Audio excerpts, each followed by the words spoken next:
Our main story tonight concerns UFOs. They've brought us great album art, classic movie moments, and, of course, Hugh Jackman. I can't prove it yet, but I'm close.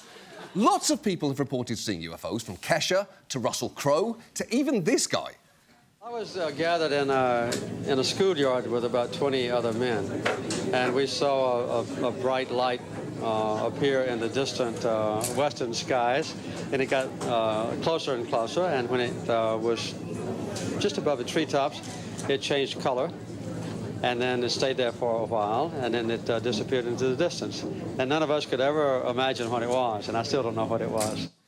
You know, between the folksy, rambling story and the goofball smile, he kind of reminds you of Joe Biden there, doesn't he? The only thing Biden would have done different was name each of the 20 men he saw the UFO with. There was Corn Pop, Floppy Jeff, Wet Doug, Mexican Rick, and a bunch of other names my advisors told me to stop saying out loud back in 2004. But the point is, Jimmy Carter saw a UFO. And while skeptics pushed back, saying that it was probably a space cloud or Venus and that no other object generates as many UFO reports as the planet Venus, Carter doubled down, saying, "We know what Venus looks like. It was not Venus." And he's right. Everyone knows what Venus looks like. Not that, of course, because that's Titan, one of Saturn's moons. It doesn't look anything like the real Venus, which that also isn't. That's Jupiter's moon, Io. I got you so good! You thought you were safe because we were talking about space and you were wrong.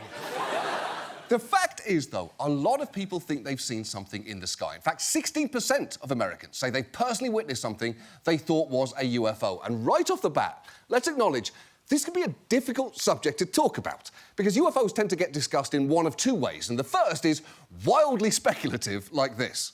This Renaissance painting of Madonna and Child seems perfectly normal. However, closer inspection reveals a strange craft hovering in the background, with an earthbound observer witnessing the event. Look, far be it from me to quibble with the voice of unsolved mysteries, but that is a painting, not a photograph. Stuff in them can be real or made up, and given that that's a painting of the Virgin Mary, I'm guessing it's the latter. The second way UFOs tend to be discussed is with borderline contempt, like in this 1973 news report. There were more reports today of unidentified flying objects, reports from Minnesota, Florida, California, Louisiana, and other places.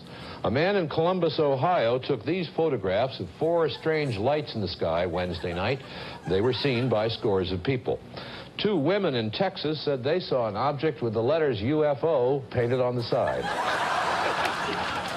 Well, I'm glad he's having such a good time laughing at them. And I'm guessing it would stay funny right up until that UFO opens up and an alien labelled alien hits you with a death ray labelled death ray.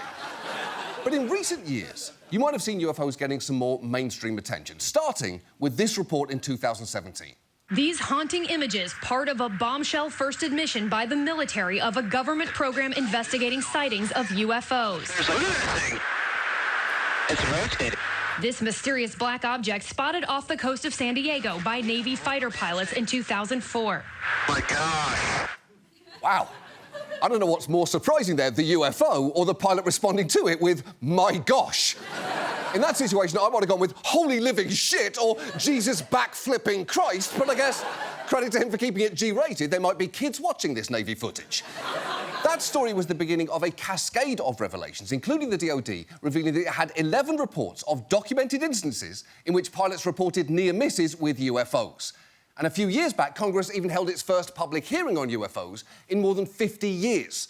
So if the subject is this ubiquitous, with such major questions being asked, now might be a good time to, and I cannot believe I'm about to say this, talk about UFOs. What we know, what we don't know, and some of the problems with how we've gone about trying to find out more. And right up front, let me just say, talking about UFOs doesn't necessarily mean you're talking about aliens. UFOs are simply objects that are unidentified. That's it. Many researchers actually prefer the term UAP for unidentified anomalous phenomena, possibly to avoid the whole alien connotation. Because while you can believe aliens exist or not, when it comes to UFOs, belief doesn't really come into it. Whatever they are, people are seeing them. That poster in Mulder's office shouldn't have said, "I want to believe." It should have said, "Believe schmelieve." What the fuck is that thing? And the fact is, UFO sightings long predate any contemporary associations with extraterrestrials, for as long as people have been around. They've been seeing weird things they can't explain. Ancient Roman and Chinese texts speak of people seeing fireballs, spears, soldiers, ships and chariots floating above them. Plus, there were sightings near Rome in 218 BC and in Germany in 1561. And you're probably thinking, well, that doesn't mean much because everyone knows 16th century Germany was suffering from a rapid increase in population combined with an increase in grain prices. So a lot of Germans were tripping balls due to starvation. Everyone went through their German confessional age obsession in their early teens. It's not news.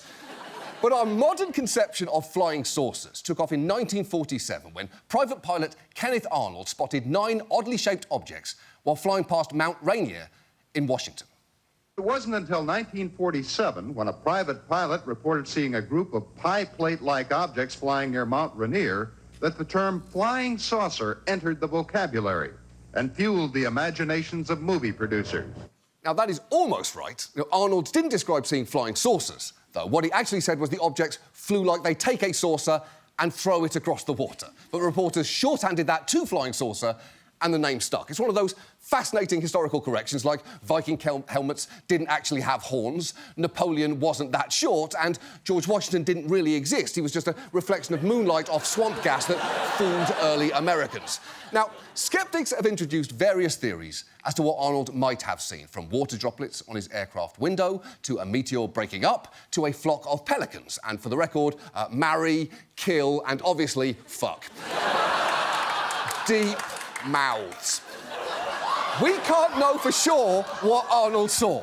What we do know is that his account and the news that broke shortly afterwards, supposedly of a flying saucer crashing in Roswell, New Mexico, kicked off a public obsession, and hundreds of UFO sightings began pouring in. Just a month after Arnold's sighting, a poll asked respondents if they'd heard or read about flying saucers, and 90% said yes. It reached such a fever pitch, the LA Times ran the headline, "Flying Watsits supplant weather as #1 topic anywhere people meet." Discussions of UFOs started cropping up absolutely everywhere, from tabloid outlets to even discussions with network newsmen. Good evening. Tonight we go after a fantastic story. The story that flying saucers from other worlds are visiting our planet, just as we are exploring outer space with our own rocket satellites. Our guest is former Marine Air Corps Major Donald Kehoe in his campaign to prove that flying saucers exist. My name is Mike Wallace. The cigarette is Parliament. Wow! I honestly can't think of anything more 1950s than interrupting your news report to introduce yourself and your cigarette. It's just not something you could pull off today. My name is Lester Holt, and the vape is Bubblegum Melon. UFOs became a pop culture phenomenon. In fact, Roswell has done a lot to cash in on its associations with UFOs. It's home to a UFO museum, a UFO festival, and alien-themed streetlights. It even has the world's only UFO-themed McDonald's, which somehow has only 3.5 stars on Yelp, despite, again, being a UFO-themed McDonald's. That is madness. I could get stabbed in that McDonald's, and my Yelp review would still read, "Got stabbed in a UFO, 4 stars." Roswell has gone out of its way to make itself a UFO mecca, and as this coverage from the 90s shows, a lot of people make the pilgrimage. Here, the town's 2 UFO museums have become magnets for the committed. I have been taken aboard spacecraft by these 2 gentlemen. You have. The curious. You think they're like these guys behind you? Something like that, but I think they'd be just like normal people. The government hides things from people.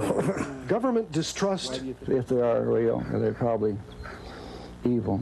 Religion. It's just got to be, there's got to be something to it. All are part of this all-American mystery. Many a night I've looked up at the sky and said, "Come and get me." OK. Hard to pick a favourite person there, from the man looking for a word to describe aliens and settling on gentlemen, to the guy at the end who spent many a night staring at the sky and saying, "Come and get me." That is a man who has run the numbers and figured out abduction is cheaper than divorce. Come and get me, or my wife. Not both of us, though. That is a deal-breaker. But it's worth addressing something that woman said there. The government hides things from people, because from the very beginning of our modern obsession with UFOs, there's been a belief that our government is keeping something from us, and that mistrust has been well earned. The history of the US government's study of UFOs is one ranging from the unsatisfying to the actively misleading. And it began not long after that first flying saucer sighting. Just a year later, the Air Force formed something called Project Sign, which evaluated 243 sightings over the course of a year and ultimately said it could find no definite and conclusive evidence to prove or disprove the existence of actual unidentified aircraft. That effort was then renamed Project Grudge, which evaluated more sightings and concluded they didn't threaten US security. That was then followed by a massive investigation called Project Blue Book, which took 17 years and looked at more than 12,000 sightings, finding no evidence that they were extraterrestrial or a security threat. And as you've probably sensed, because these were all military investigations, whether or not these things posed a threat was the primary concern. But toward the end of Project Blue Book, the government also funded a parallel scientific investigation known as the Condon Committee, led by physicist Edward Condon. But even while it was underway, there were signs that it wasn't exactly being conducted in a spirit of free inquiry. Condon was a respected scientist, but was hardly impartial about UFOs. Before the study even began, he said in a speech that the government should get out of the UFO business. There's nothing to it. He later wrote the authors of UFO books should be horsewhipped. I mean, he doesn't seem like the most objective analyst there. The scientific method doesn't go 1, hypothesis, 2, horsewhip anyone who disagrees with you, 3, conclusion. You're thinking of religion.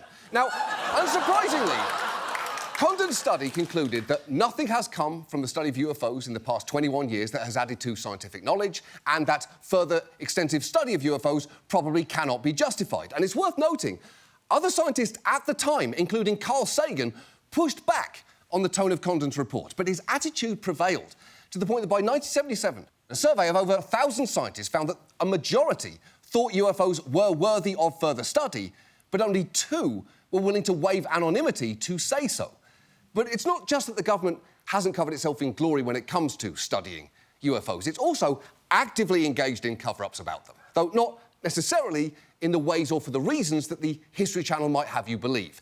Take the crash in Roswell. For years, the government maintained that what had crashed was actually just a weather balloon, which many found suspicious, and that fueled a lot of rampant speculation, to the point where, in the mid-1990s, this New Mexico congressman started pressing for answers, and the inquiry yielded a surprising admission from the government. They had indeed lied about the object being a weather balloon in order to conceal what it actually was. What was recovered near Roswell, New Mexico in July 1947 was debris from a formerly top-secret Army Air Forces research project, codenamed Mogul. Project Mogul was so secret it had the same security classification as the project to build the atomic bomb. These high-altitude balloons, with their instrumentation, were designed to detect Soviet nuclear tests. They were tremendous in size, as long as 650 feet. And in 1947, nothing else on Earth looked like this. Right, that does make more sense. Although it is hard to take the government's word for it, given that they just admitted they'd been lying for 50 years. It's frankly no wonder people still speculate about Roswell to this day. It's basically the boy who cried wolf. If the boy was the Pentagon, the wolf was a 600-foot spy balloon, and the moral of the story was we got up to a lot of stupid shit during the Cold War. And that wasn't the only time the government has done this. A CIA study found that over half of all UFO reports from the late 1950s through the 1960s were accounted for by manned reconnaissance flights, which led the Air Force to make misleading and deceptive statements to the public in order to allay public fears and to protect an extraordinarily sensitive national security project. And on some level, you can see why they did that. If someone sees your top-secret plane, it's not like you can just say, oh, that's not a UFO, that's our top-secret plane. No, that's when you need to roll up your sleeves and gaslight the hell out of them for Uncle Sam. And some have argued that even when the government is not protecting its own top-secret projects, it may have other reasons for trying to shut inquiries down. You can cover up knowing something, or you can cover up not knowing something. And I think it's just as likely that the Air Force is covering up not knowing anything. Why would they do that? Because they can't afford to look incompetent. They can't admit to the public that they don't know what these things are in our sky. That John C. Reilly character makes a good point there. When you're in charge of something, you do have to project a certain level of authority and control. It's the same reason I can't tell my audience how I don't know where my snake is. It'd cause a panic, even though there's no need for that because he's not venomous. No, I assume the website I bought him from wasn't in English, but it's a moot point anyway because, relax, I definitely know where my snake is. I know where my snake is. And there have been examples of government officials downplaying UFO sightings that they couldn't explain. Take the case of the Phoenix Lights. On the evening of March 13th, 1997, thousands of people saw these bizarre lights in the sky, followed by a second set of lights a few hours later. Understandably, people freaked out and wanted some answers. Now, the state's governor even promised an inquiry, and when he called a press conference to announce his findings, many got their hopes up, which is why it was so disappointing for them when he did this. I issued a call for an investigation by the Arizona Department of Public Safety, and I'm happy to report we already are getting results. We may all look upon the guilty party. Don't get in too close to me, please. What are you doing? You can't just introduce a mascot any time you don't know what to say. And I'll tell you why. It's lazy, it's condescending to your audience. They're adults. They don't need a fucking puppet show from you. They've come with real questions and they deserve real answers. Ah, shit, I'm sorry, we cut this bit. We cut it, yeah. I'm sorry. I'm sorry, I'm sorry. I'm sorry. We just didn't, it didn't seem right. I'm sorry, I said I'm sorry. I said I'm sorry. He's fine. And the thing is, that governor later admitted that he actually saw the lights too and didn't know what they were. He just didn't feel like he could say that publicly. I guess he was much like me with my missing snake. He'd much rather people stop asking questions about it, so he just made a joke out of something that deep down he worried might actually be a serious problem. But again, I know where my snake is. So. Later on, an official explanation for those lights came from the Air National Guard, saying that the Phoenix lights were caused by military flares. And while that's not necessarily a satisfying explanation, and believe me, a lot of people still don't buy it, at least it's preferable to having your governor dunk on you in a press conference for even asking the question. And that brings us back to the more recent revelations that have generated so many headlines and hearings, because that video of pilots startled by what they were looking at was part of a much larger series of stories concerning a government programme called AATIP, which was described in news coverage at the time like this. That encounter documented by AATIP, the Advanced Aviation Threat Identification Program, a shadowy office in the Pentagon. It examines so-called anomalous aerial vehicles. That is incredible. You don't expect to hear about a shadowy Pentagon UFO program on primetime news. You expect to hear it screamed at you on a webcast in between ads for canned rations and herbal Viagra. That initial coverage, along with the release of other startling videos like this one, understandably got a lot of people extremely excited, especially with the revelation that AATIP's existence had been made public with the help of a Pentagon employee, Luis Elizondo, who later said he'd resigned from the programme to protest excessive secrecy and internal opposition. And for many, it seemed like finally, after years of dead-end, bad-faith government inquiries, this could be a genuine breakthrough. But unfortunately, as people looked into that programme, they found themselves coming away with more questions than answers. For instance, while Elizondo maintains that he led this programme and has documents that seem to support that claim, the Pentagon insists that Elizondo actually had no assigned responsibilities for AATIP. And even if you don't trust the Pentagon, which is a general rule I definitely do not, reporters who've dug into what AATIP actually did have often found themselves underwhelmed, because it turns out, while they did collect information on some UFO sightings, a lot of the research wasn't done by the government. It was contracted out to a company owned by Robert Bigelow, a budget hotel mogul, space entrepreneur, and Ron DeSantis donor, who used to own a property in Utah that is known as a hotbed for paranormal activity. That is where a lot of the research for AATIP took place. Bigelow also once said that aliens are already on Earth, right under people's noses, and founded the Bigelow Institute for Consciousness Studies, whose main goal is to determine whether or not there is an afterlife. And this is beside the point, but it does say something, that for a guy who is willing to throw millions of dollars at the pursuit of aliens and the discovery of an afterlife, his worst financial decision still might have been supporting Ron DeSantis. Now, as for what Bigelow's company actually produced for AATIP, from what's been made public so far, it seems to be little more than a series of 38 research papers speculating on technologies like invisibility cloaking, stargates, anti-gravity, and a never-carried-out proposal to tunnel a hole through the moon using nuclear explosions.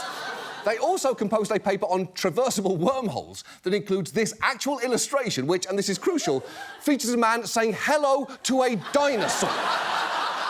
And look, I'm not saying scientists can't or shouldn't study things like wormholes, but it doesn't look great when your research ends up looking like a teenager's Rick and Morty fan art. And I'll say, if that is the kind of work that programme actually produced, it's really disappointing. Because people deserve serious answers to these legitimate questions, especially as it takes courage to even ask them or talk about what you might have seen.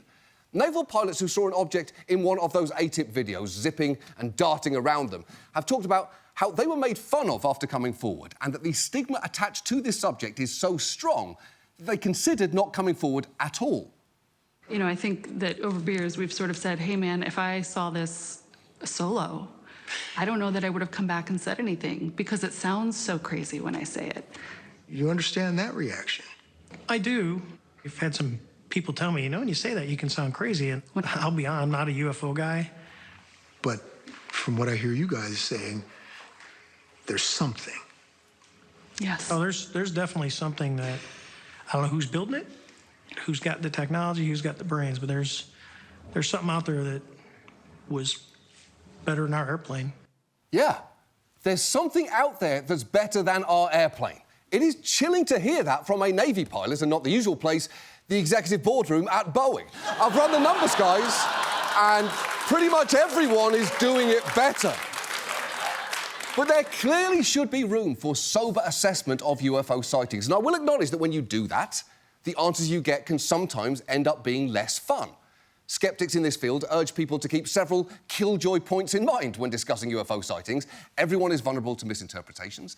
Human vision is often unreliable, human memory is imperfect, and people's prior beliefs influence perception, which is to say what you think you saw might depend on what you expected to see. Historians have pointed out UFO sightings in the 50s and 60s in Germany very rarely had the sort of alien extraterrestrial bend. Instead, Germans saw things they couldn't explain and assumed that they were American or Russian technology. On top of which, a lot of unexplained sightings can turn out to have rational explanations. Take this striking video of floating pyramids in the air above a Navy ship shot through night vision goggles. It understandably got a lot of attention when it was first released, but in congressional testimony last year, a Navy official offered a pretty banal reason for it. The hypothesis is that those are commercial drones that, because of the use of night vision goggles, appear like triangles. Is that the operating assessment? Some type of drone, some type of unmanned aerial system, and it is simply that light source resolves itself through the night vision goggles onto the SLR camera as a triangle. Oh. I mean, I would rather believe those are triangle aliens who live on a distant triangle planet and this is how they communicate in their triangle language, but I guess an optical illusion caused by night vision tech can be satisfying too, even though it really doesn't feel that way right now. And the good news is there does seem to be a movement toward more careful consideration of UFOs, and it's encouraging that NASA recently assembled a small team made up of experts in everything from science to aerospace safety to examine UAPs. And last summer, we got a glimpse of what it is like to have them break down a UFO video. Specifically, this popular one, which appears to show a mysterious object nicknamed Go Fast, moving extremely quickly. The panel explained at length as part of a 4-hour press conference how they figured out that the object actually wasn't moving that fast at all. Here is just a small sample. So knowing the jet's altitude and the bearing to the target, we can apply basic trigonometry to figure out where that object is in altitude space. So it's the ocean that looks like it's right behind it is actually 4.2 miles away. And this is our first indication that some or most of the motion that we observe, the apparent motion of the object, is in fact due to the rapid motion of the sensing platform. Well, that was boring as fuck. I mean, no one in their right mind would want to go to a McDonald's themed after that explanation. At all. But that is kind of the point here. In that, again, 4-hour video, they set out what they know, the object's speed, and concede what they don't know, which is what the object is. And they make the argument that to get a better understanding of UFOs, a rigorous, evidence-based, data-driven scientific framework is essential, and they are right about that. It's both promising and long overdue to see people approaching this issue soberly, scientifically, and perhaps most importantly, boringly.